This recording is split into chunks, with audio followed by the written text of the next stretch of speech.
Our next session is centering on weather and disaster resilience.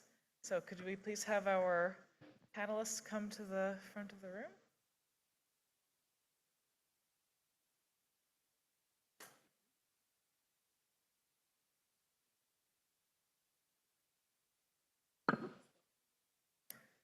This session will be moderated by Mark Nort. So Mark, the floor is yours.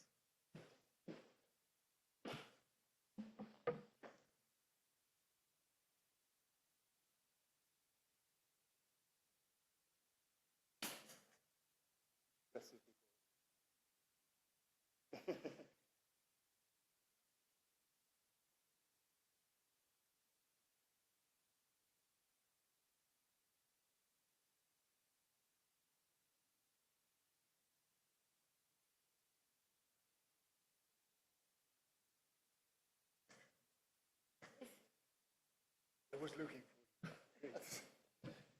How you doing?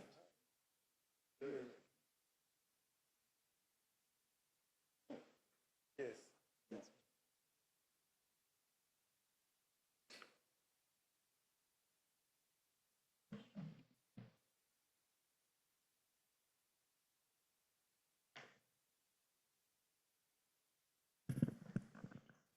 Welcome everyone to the Weather and Disaster Resilience session of the ODOC workshop.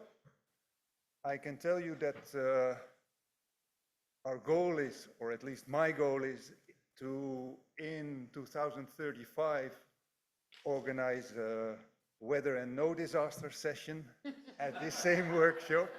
So that is really the goal. We are a bit short on time and we have many speakers, so that will be very interesting. We start very quickly. What I will do is not give lengthy introductions, but let's go just to the first speaker, which is Kiran Wang of UNESCAP, to look in the disaster resilience aspect of the regional aspect of the Asia-Pacific region. Kiran, please, welcome. Yes, yes, they will upload everything for you. This is well organized. Thank you. Please. Thank you. Thank you for giving us this chance to introduce our, it's kind of dream. Something is a little bit crazy, so if we can, okay, next. So I introduced this, our plan action, because this is 188 actions is demand driven. It's not by secretary, it's not by UN. Countries sit together for 1.5 years to go through all the things. They have the 6 thematic area. So they define 180 actions. So you can see disaster risk reduction is it's not the biggest one, but it's quite big, right? So that means the demand from the Asia Pacific region on disaster resilience building is huge. And also we have the mandate for this capacity building. Capacity building is a mandate of UNESCAP to use this innovative geospatial information to support the country. And then I emphasize that we have a 4A. This is important. Now I think the data is available, it's everywhere, but whether it is actionable. So I think many experts, they talk about these actions and also to support decision makings. So our dreams is that if we can let decision makers in the country or even the community, the people, they can use just like a Google map, right? Just insert your destination. Then we can have some solutions. They only need to click their choice, then finish. They can go by this Google map. So this is what we want to do in collaboration with GEO, with UNWUSA, and also all corporate partners. What about doing here is first we want to do this. We have the SetGPT. So this is a top 10 award of the ITU Innovation Award. So we try to introduce this GPT. Because now the satellite imageries, most of the decision makers, they cannot understand. We also encourage them to integrate with the social economic data. So that is quite important for them to understand the situations of the disaster and how to respond to it and how to relieve the people from the disaster. We are working with the government of Indonesia and other Asian Pacific countries for this disaster preparedness purpose. Virtual satellite constellation. This constellation does not belong to any country, but country come to support, to contribute their satellite for disaster preparedness. Right now, we use this AI for flood hotspot mapping in Asia Pacific.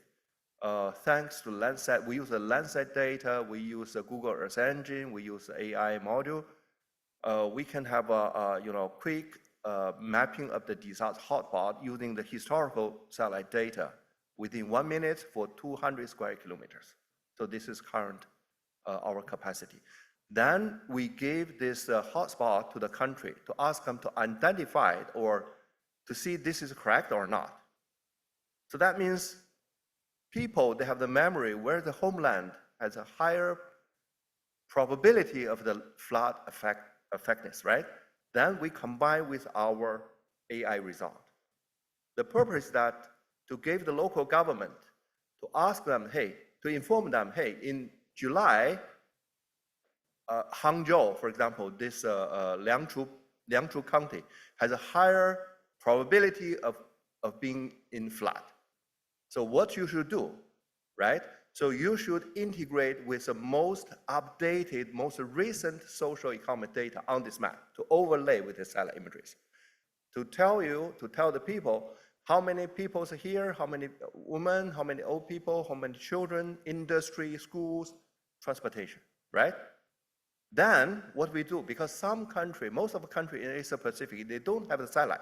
So we can ask, okay, China, Japan, Korea, can you provide several scenes of high resolution or radar set data in June for this Liangzhou County, for the local government? Then we train the people to overlay this social economic data together, because we are also host the Secretariat of the UN GGM-AP in ASCA. So this is something integrated geospatial and statistics data together to tell the governor, to tell the local government how to prepare. If unfortunately there's a flood, they can quickly take the response. They can tell the central government, hey, I have 100,000 people in the water. So this is the purpose of this virtual satellite constellation. We do something before the flood, but we cannot just say it's 100%. If 30%, 20%, then that can save life. Next step, we'll do something for forest fire, wildfire. And then maybe the next is for this volcano eruption and other disaster, because earthquake is quite difficult to predict. But we do step by step. We learn from the country, because we have the geo, we have so many experts from all over the world. They know the satellite, they know the imageries, but we need to encourage the local people to integrate with their own data, social economic data, on one map. The data has value. The value can be measured, right? How these people can, the correlations with the people has value. Why we people can connect it? Because we are sitting at the same place, same location, at the same time. Must be some correlations. But different people read this with a different value. The local dealers say, oh, so many foreigners, they are here, so we can have some silk, we can sell to them. But university students say, oh, we have senior experts, so we try to learn from them. Taxi drivers, if they see this, they say, oh, I can have some good business to send them to the subway station. So same data, different people read from the same data, but with different value. So we try to set up this linkage, location, this geo-reference all this data. Satellite data is geo-referenced, but social economic data is not yet. So this is what we are trying to do. Next meeting will be hosted by Indonesia in November, mid-November, on set of this, the structure and how to do this. But still, sharing of the satellite data have some data security, data privacy.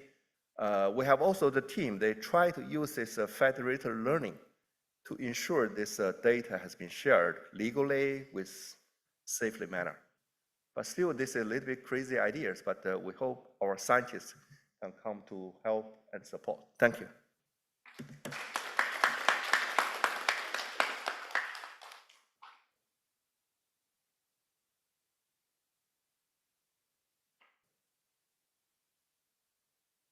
Thanks, Karan.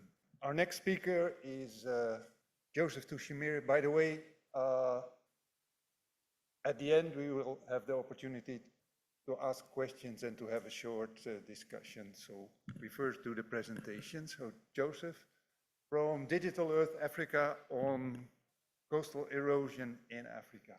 Please, Joseph, go ahead. Thank you, everyone.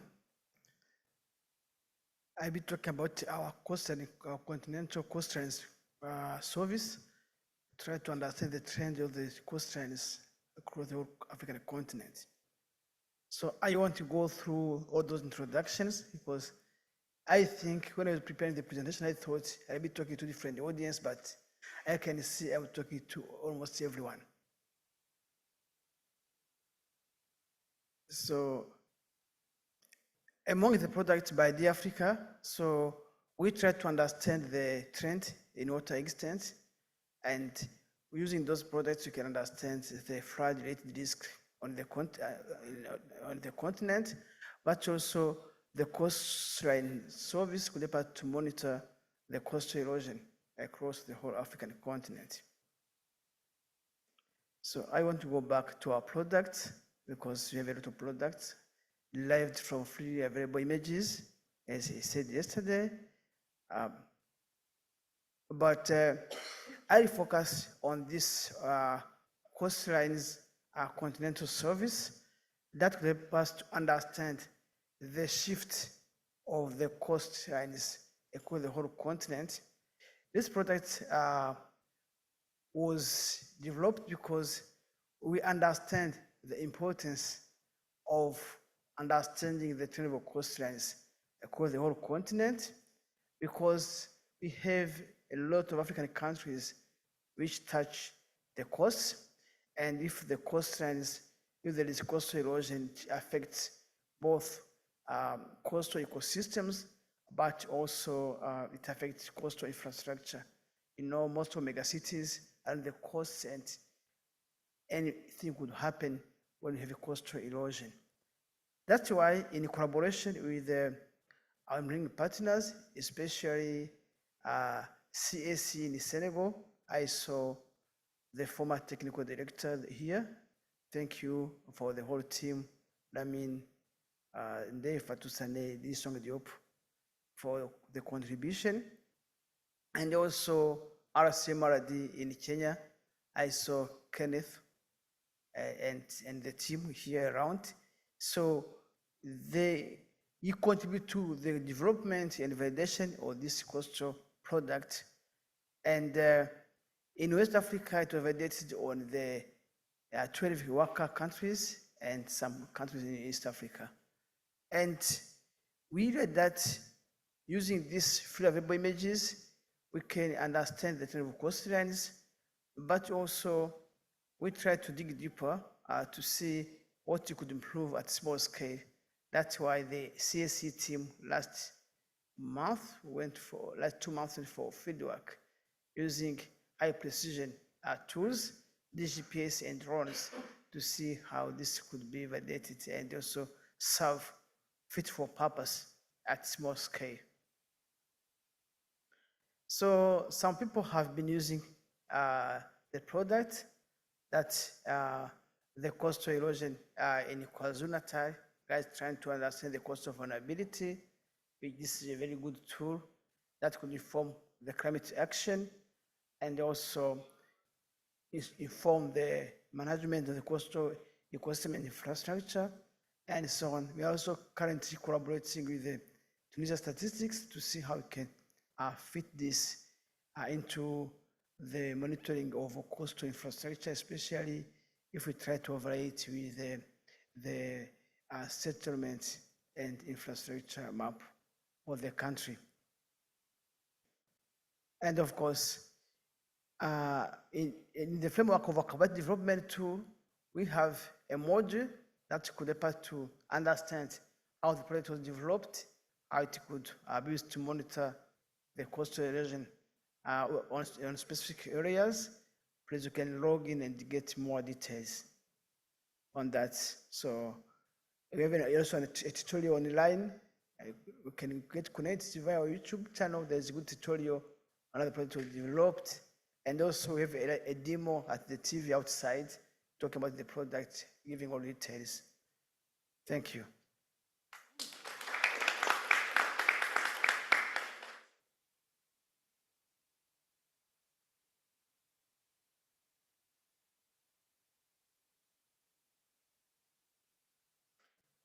Thank you, Joseph. The next speaker, that will be me. So I'm Mark Noord, an independent consultant based in Amsterdam, the Netherlands. I work on geodata applications for agriculture, water, environment, and climate. I am going to talk about the TEMBO experience. TEMBO stands for Transformative Environmental Monitoring to boost observations in Africa. And let's go to the next slide. I have to green button.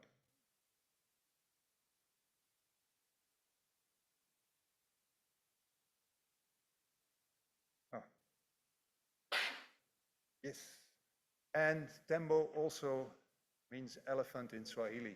So the question is, did we come up with the title first, or did we adjust the title to the elephant? But okay, let me first take you to a short journey through space and time. If you look at space, what is happening with weather observations in Africa is that the coverage is, the geographical coverage is not that good. And that is partly due to a lack of resources. So what an African organization that is called TAMO tries to do is to increase that coverage by installing weather stations all over the place. If you look at the time dimension, then you see that there are also gaps in the information provision. What happens a lot is that you have project-based initiatives. A lot of time people opt for state-of-the-art solutions. There's nothing wrong with that, but it could be that they are quite expensive to have spare parts installed. You need to fly in experts, etc. And a lot of the funding is project-based. So after some time, the stations are simply not used. You can solve that by having more cost-effective stations that make use of cheap sensors. And that is also something that we are trying to do. What you have also, if you do that combination, you need less resources, but you still need resources. And that is why at this moment, the weather data that is generated is not open yet. So through income generation with services, we try to make this data openly available. So in the TEMBO initiative, which is sponsored by the European Commission, there are 3 services. There is germination insurance in agriculture, there is improved dam reservoir management, and we have flood early warning that I'm going to talk about. But then before I start with the flood early warning, you can say, okay, we will make the data open, but we also have agreements, by necessity, of course, with the local Met organization. So you will also need to convince them that it's in everyone's interest to have these data open and freely available. And that is where also GEO comes in to support in the advocacy to make this a reality. So now I'm going to go into the flood early warning service. Just a very short overview. We combine data models, indigenous knowledge, and local expertise. What is it? Well, you have the models on the one side, the rainfall forecast, your runoff. I see my eyesight is not very good. I see that I still have 30 minutes, so that is okay. And of course, the hydraulic forecast. What happens in, we have the rain maps, the data, the runoff, and very important, we focus on mid-sized cities in Africa. So you need to know the local water level, and especially in areas that we are working in, there are a lot of obstructions caused by bridges, litter, etc., that clog the waterway, so we have to take all that into account. Now, this may be a familiar picture, but it is really critical in flood early warning, because if you have only the in situ data, it is like you can say, okay, this is going to happen now, but people cannot even run away. If you have only the satellite data and your model, the uncertainty is too big.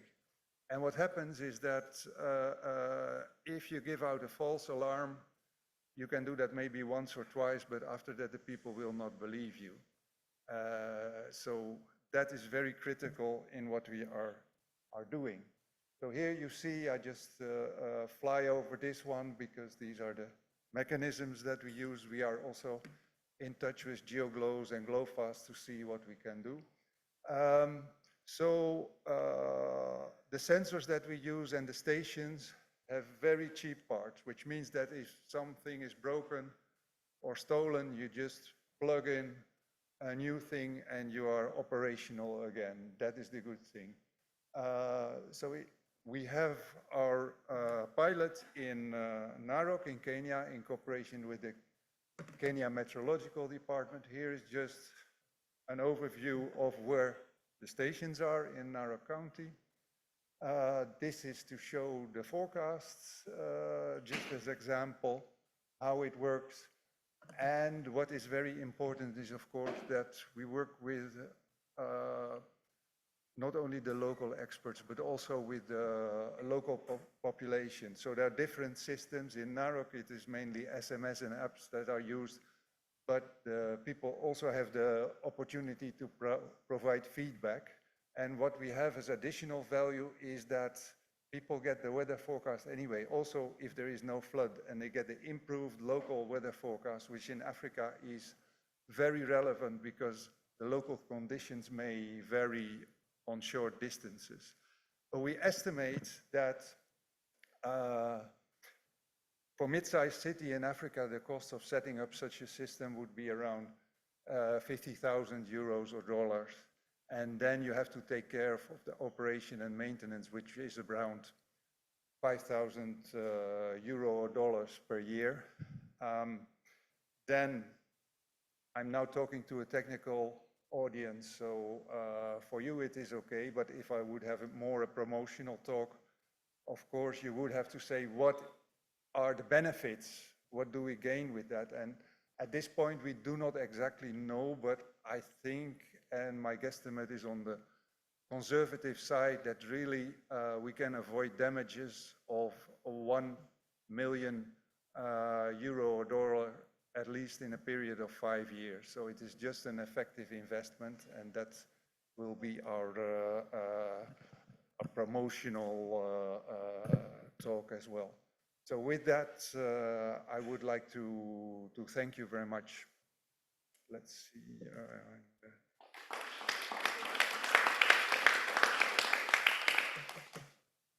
Okay, our next speaker is Diana Mastracci on indigenous knowledge for disaster reduction. So Diana, the floor is yours. Thank you.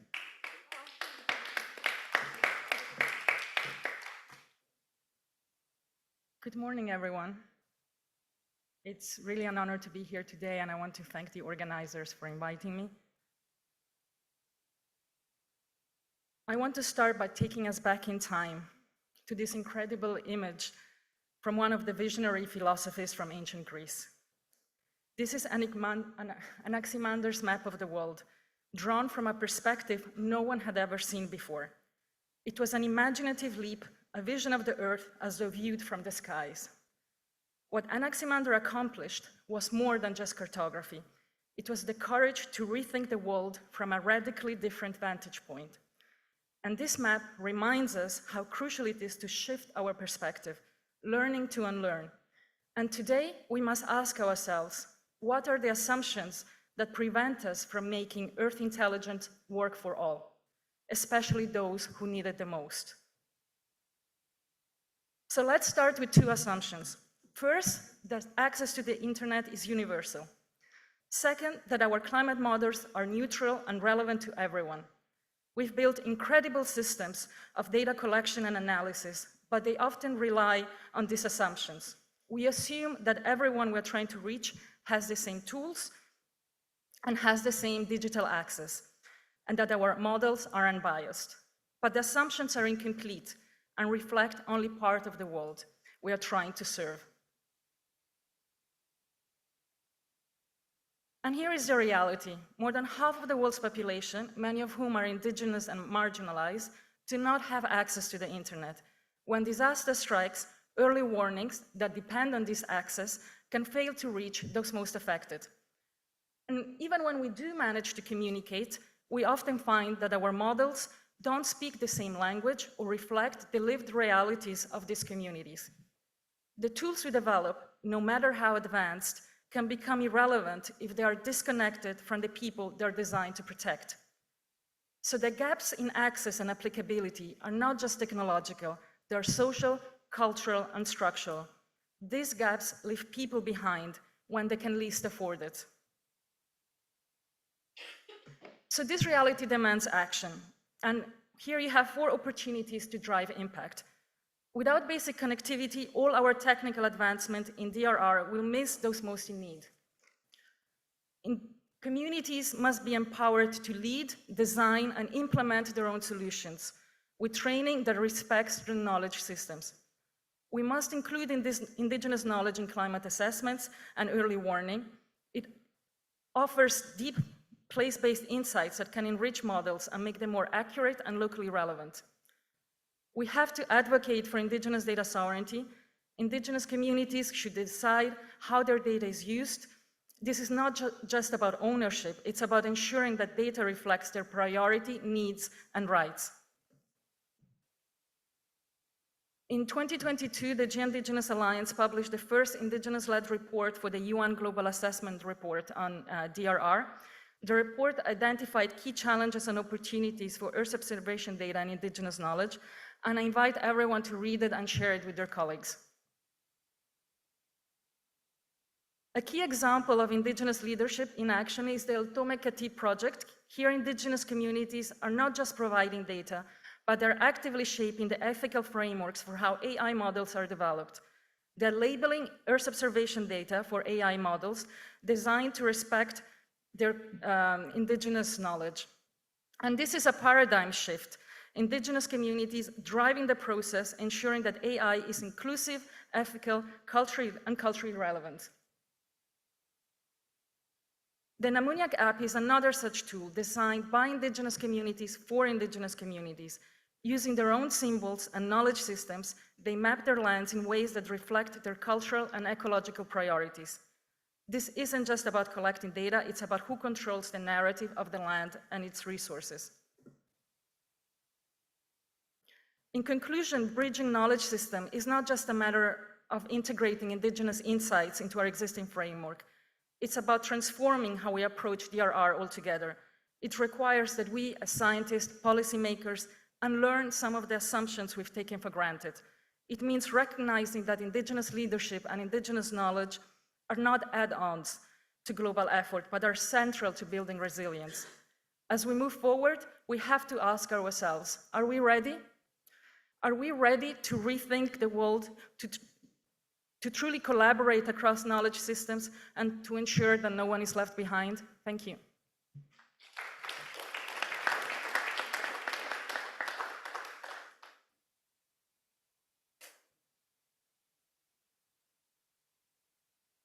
Thanks, Diana.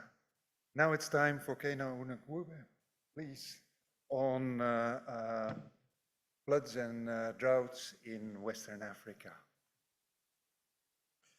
Thank you very much. Well, I have the privilege to share a little bit of information that lies within the borders of, within the box, and some of them outside the box. But whichever is your inclination, please come along with me.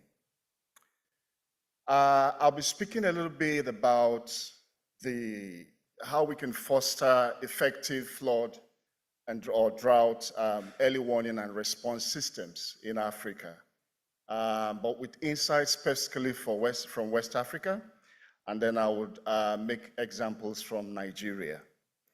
So, yep. Okay, yeah, that's it. Now, how do you like your tea? Sometimes you may wonder why there is diversity in the choice of what you may refer to as tea. What is called tea here in China, for example, is not necessarily what is referred to as tea in the part of Nigeria where I come from. Hot chocolate can also be referred to as tea, even in Nigeria. So, how do you actually want your tea? Do you like it hot, or do you prefer it cold? Do you sometimes also prefer that, unlike your neighbor, you would want yours to be black, or you would prefer yours to be creamed? Whatever it is, I think a general assumption is that in general, tea comes from plants, and plants generally are green. Am I correct? All right. So let's look at the outline of this presentation. I'm going to be speaking a little bit. I'll give some examples of some weather indexed data and knowledge initiatives in West Africa. And I would also take us along a journey to look at conceptual insights on what I refer to as living data for open data and open knowledge. I'd also take us through a conceptual thoughts around what I refer to as technologies, and then disruptive intelligence and the socio-political dimensions of influencing how open data can or should be.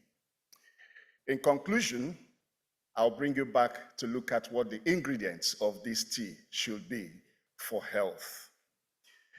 So across West Africa, from Nigeria up through till Senegal, Mauritania, to farther west there, and right through, if you look at a lot of the agencies responsible for weather information, whether it's in Ghana or in Nigeria, in Mali, Senegal, everywhere across the sub-region, you see that there's a lot of dependency on real-time flood or drought monitoring and early warning systems technologies. You'll also see that these technologies or systems provide opportunity for us to be able to understand vulnerabilities of people and be able to also do or conduct some assessments where necessary. then you see that such form the basis or the foundations upon which we are able to plan or determine or even decide post-disaster response and recovery planning and mechanisms. However, across these three layers that I have just mentioned, something is critical and it appears not to be very clear or palpable for us to see. Many times it lies within the zone of assumptions. Sometimes they are information or thoughts or insights that we think, yes, they are implied because we do assume that because disasters are related to humans, then invariably everyone is included or carried along. And that is about living data. So in this regard, I want to take our minds to begin to look and conceptualize data, that when we see data and we look at them only from the conventional definitions or understandings of data as nominal, etc., etc., we lose track that data itself must be living. In other words, data has breath, just like you and I.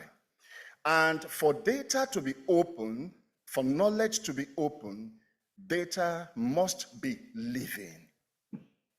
One of the key takeaways I do hope and I propose for this workshop that we have today is that we begin to reconceptualize data, especially when looking at open data and knowledge, to be something that has to do with a living entity that goes beyond what we see as nominal data, figures, etc. Because, or alas, this might be the reason why, like some of our colleagues here have mentioned, that when you discuss data to the farmer or to the ordinary citizen, he only sees or she sees it only from the perspective of formality and doesn't see data as an instrument or as a tool or as a necessary entity that he or she must use to be able to stay safe from disaster. And so, here were some of the critical lapses that across the sub-region, and some of these have been discussed even yesterday and early parts of today, we see suffocate open data in the context of flood or droughts for early warning and response systems in West Africa. These include, but they may not be limited actually to them. One of them is the inadequate accessibility of available data due to technology inadequacies. I think the previous speaker or the two speakers before myself have also mentioned this. Technologies are critical, and they actually are the drivers for some of the data that we're using for planning and for implementation or response purposes. But technology inadequacy pervades the early warning and response systems in West Africa. And I think it's also across Africa. Then there's the limited capacity to be able to adapt the typologies of data for practice. There is also the limited capacity for data comprehension, because an entity understands data because it generates from that entity or that agency. But how comprehensible is that data for the other agency or for the other individual? All of who lie within the same contexts of natural hazards or particular disasters that may be happening. So yesterday we talked a lot about the issues of usage of data and the reuse of it. But then I take us to what I refer to as data circularity and how it becomes very much valuable for open data and open knowledge. We have weak data infrastructure in the region. I might be applying to other parts of Africa and other parts of the globe though. But then also we were able to identify yesterday that the issues around collaboration mechanisms also are very, very factual, and they affect early warning response systems in West Africa. Then, here is where I take us to, and some may argue that this information and these lapses are enough or sufficient for discussing the issues around open data and open knowledge for early warning and response for floods or drought contexts in West Africa. But I posit that if we do not deal with what I refer to as data autocracy, then we have a long way to go. For open data and open knowledge to become to be fostered, to become something that we can be able to use a bridge to Earth intelligence for all, data autocracy must be dealt with. But here is the context in which it appears, and it happens in the context I am discussing. One is the socio-political and securitization of data democracy. We have emphasized through various presentations yesterday and earlier today the need for data democracy as one essential pathway to open data and open knowledge. However, data democracy is being suffocated a lot by what you find happening in West Africa. Much as the investments for early warning and response systems is going on, a lot of technologies, a lot of knowledge acquisition, planning, and so on, we are pervaded by issues of leadership and systems that see open data and open knowledge as more harm than good. And we need to be able to also bring this along in our perceptions and as we think through the issues of addressing Earth intelligence. In the face of insecurity in sub-Saharan Africa, it is something we cannot overlook. Therefore, I also say that because we need data and information technology to enable us to also be able to process technologies that will enable us apply intelligence to all the processes I have mentioned. If you put this together, I refer to that as technologies. That if we do have technologies and we take along not just technology, but intelligence that is required. And by intelligence, you have had it described in several forms. The speaker before myself has referred to it as indigenous knowledge. That's one way to look at it. But here is what you look at when you look at the DQI paradigm. Open data in West Africa, indeed global, should therefore look beyond conventional data typologies, where you talk about nominal data, ordinal, discrete, and continuous data.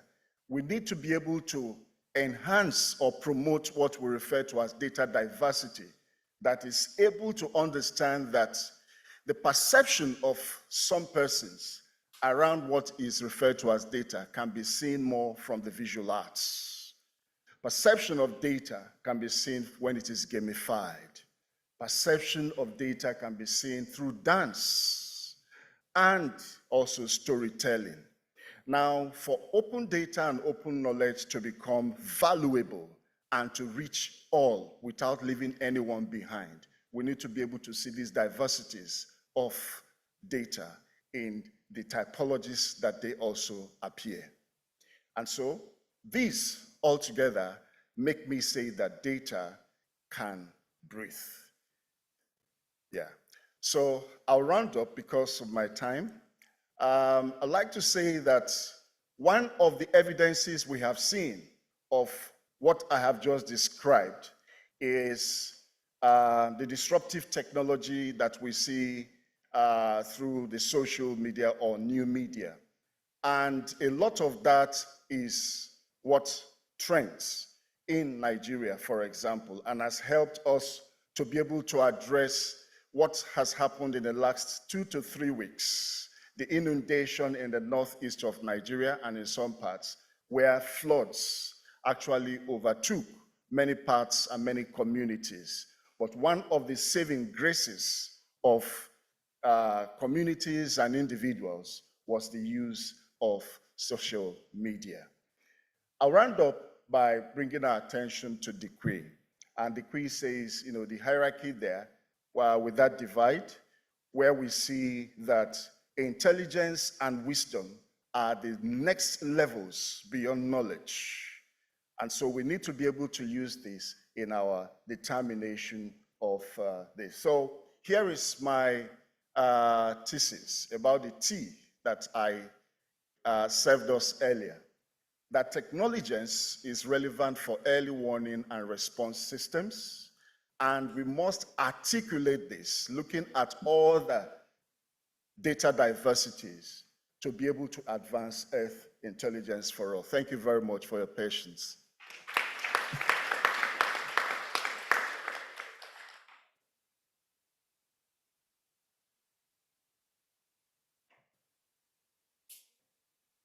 Thanks, Kene. Now we go to Mariko Shibasaki from Location Mind on social vulnerability of communities.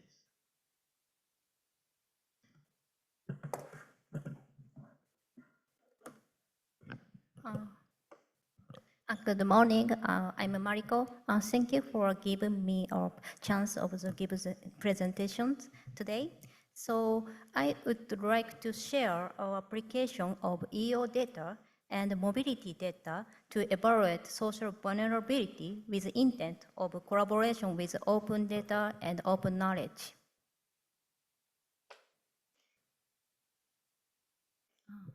Our team, our startup company, are conducting research on human activity through application AI and geospatial information of remote sensing and big mobility data.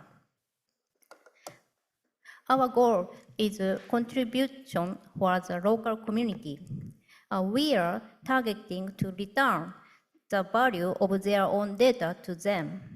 Our company name, our Location Mind, means our goal is contribution for local communities.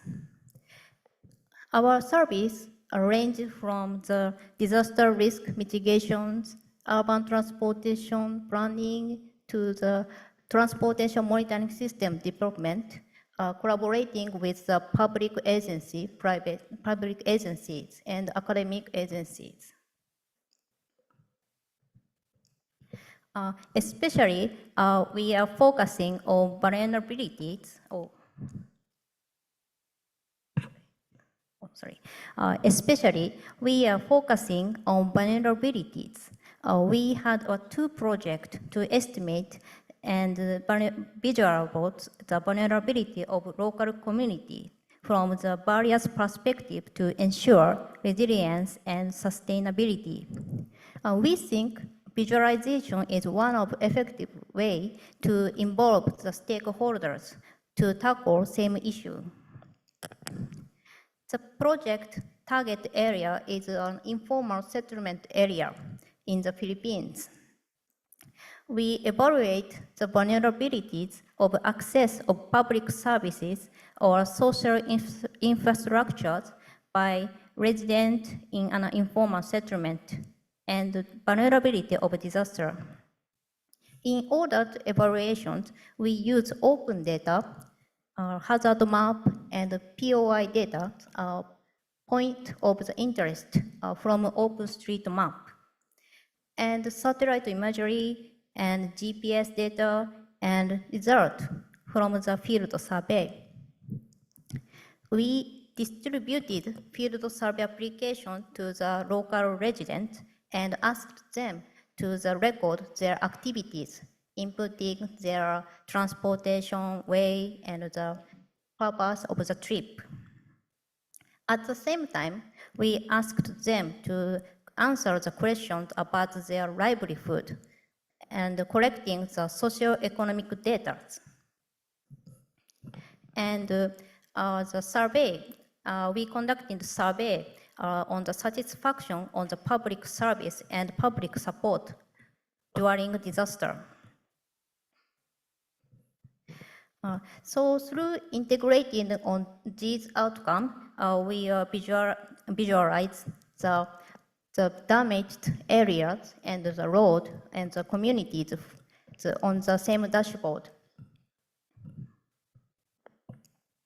So through the integrating the EO data and mobility data, we can identify how many commuters or residents are most damaged during the flood by each road link.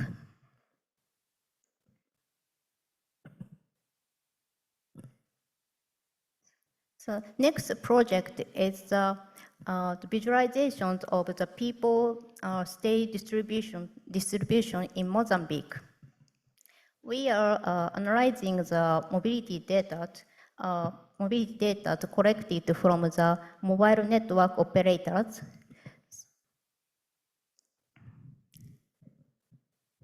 This video showed the people densities in 22nd August this year. So we can see in daytime, the people are gathering into the Maputo and the living there as the night approaches. So these are the people flow can be demonstrated to represent the people actual flow, and these people flow are useful in the transportation monitoring system as well as the disaster earning system.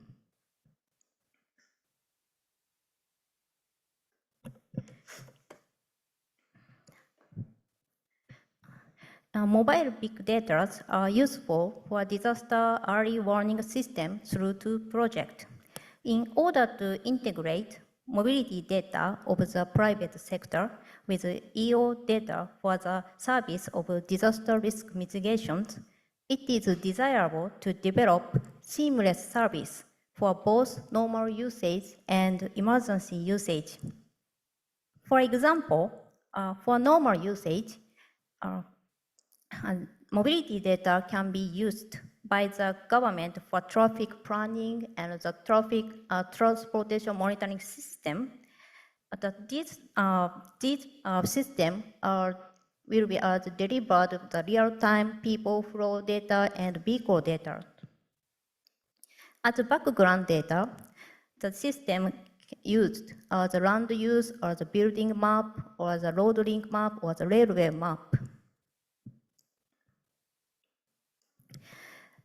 In emergency usage, this system smoothly linked with the shelter management system or the survey system of sensors. So these by linkage with the evacuation guidance and the dynamic support during the disaster will be carried out smoothly.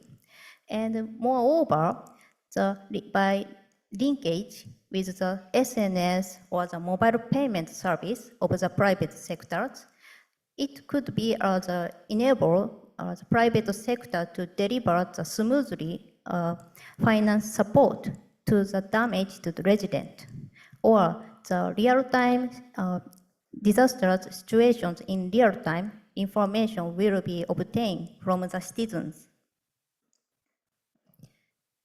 Then, even for a single use case of disaster response, a variety of vulnerable information can be generated by linking private sector data and system and the public assets.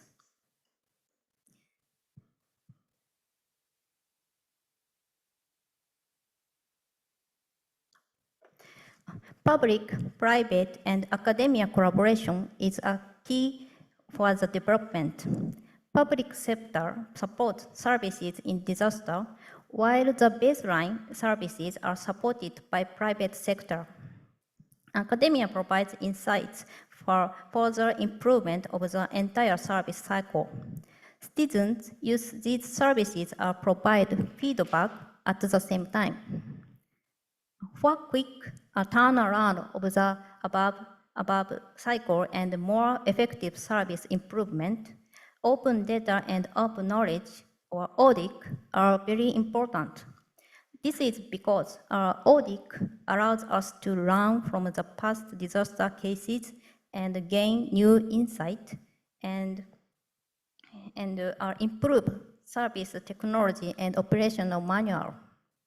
So we look forward to expanding our collaboration and ODIC to involve with various communities. Thank you for attention.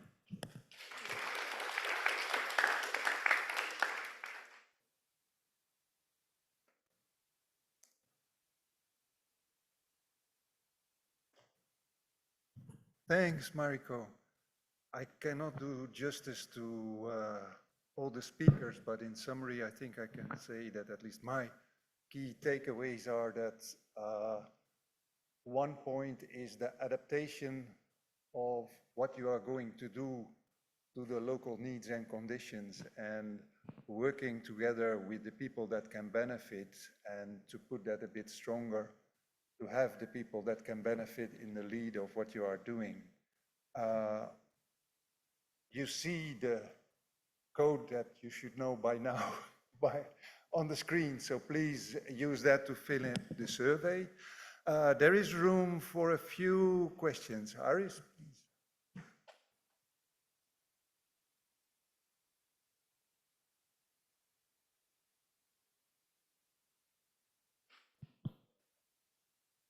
Not working? Thank you, Mark, and also many thanks to the panelists for the very interesting presentations. These 2 days we're talking about data, big data, open data, free data, and of course it's obvious because we all know that having data, I mean, it's something that it provides additional information to our modeling and make all this, I mean, much more usable and useful for the stakeholders and for the scientists as well. However, I have the question to all the panelists because, I mean, 10 years ago, we had a problem that we had no access to the data. We were saying that the access to the data was very difficult, and especially in countries like in Africa that I knew at that time, running a coordination action for the European Commission. We knew that there was indeed, I mean, a big problem in connecting into accessing into the, that time, satellite data. In the meantime, and in the last 10 years, there's a lot of investment done. I mean, European Commission has built the Copernicus program, the Copernicus services. They are providing, I mean, real-time living data. Also the services which are for disaster management, not only during, but also in the preparedness phase. The Charter Major Disaster Program is also set there. But still we hear that there is problem in accessing to the data, in having, I mean, the data, the time that should be there, I mean, for the scientists and for the stakeholders to use that. So my question is, what is happening? I mean, what is the problem? Why 10 years after all this investment been done by, I mean, big institutions, international institutions, funders that have put investments into that, we still suffer of accessing to data? I listened to you saying about the virtual constellation of satellites, which of course, I mean, it's a very nice idea and concept. But at the same time, we have already programs that the satellites and organizations that actually link into the different satellite agencies, space agencies, and provide, I mean, the data in time when there is a major disaster. So finally, in one word, and I close with that, what is the problem still after so many years and so much money being invested there that we cannot access the data? It might be Ethernet, that it could be an idea, but even that, I know that Africa is building, I mean, big and but with lines for transferring data. Thank you. Yes, well, let me jump at it very shortly from my own experience. Great things are happening based on satellite data in combination with other data. Just to mention an example, guidance system for pastoralists in Mali, Burkina Faso, and Niger, for where they can find the water and the biomass combined with all kinds of socio-economic data. That is really an advancement if you look at the last 10 years. Now you have the situation that the satellite, the Earth observation information is available, but the other data that you need, and that was also, I think, reflected in this discussion, and sometimes security considerations, because with the livestock, one of the ideas was livestock tracking. In Niger, it's not a good idea with the security situation that you have now. So the local solutions, the spreading of these solutions, the advocacy is what is needed, and the local data gathering and integration of data. Those are things. But who from the panel? Okay, thank you. I think you have said it, but I add the second leg, and that is that while you look at the securitization of these things as stifling access to data, what are the alternatives? What are the other ways that data are conceived, which we shouldn't neglect? And that is what I referred to as the diversity of data, which we should also begin to look at. The articulation of data, not articulation in its meaning as articulation, but the arts of data, arts that can become data, which cannot be securitized. Dance, game, unite people. Are there ways by which we can use this as alternatives or complementary data for early warning and response systems, without looking at data only from that conventional definition of data as nominal data, discrete data, and all that figures, which in some way put some persons away actually and is securitized in another way from the security-related events or issues. So can we begin to look at data that can be, incubated via some of these other ways? Indeed, new media has provided a very strong evidence that it can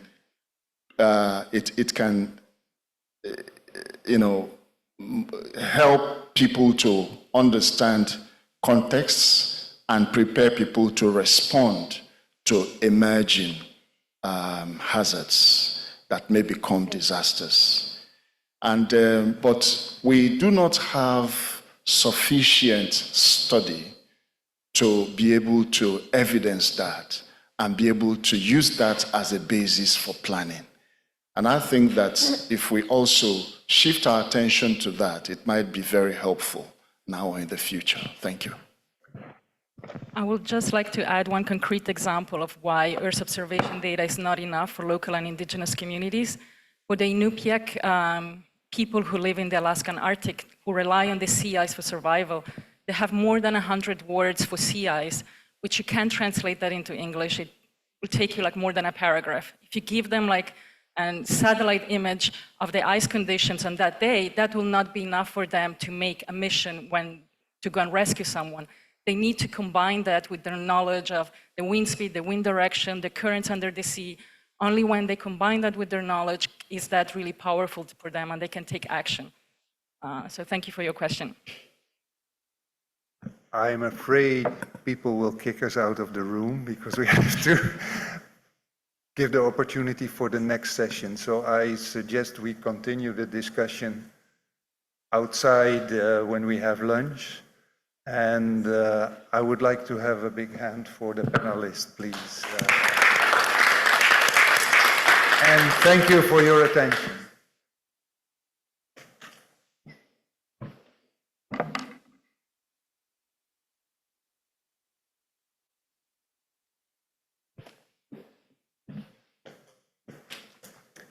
All right. Well, 3 minutes. Our last session before lunch is the Ecosystem and Biodiversity and Carbon Management session. That will be moderated by Julian Fox of FAO. So could everyone please come to the stage?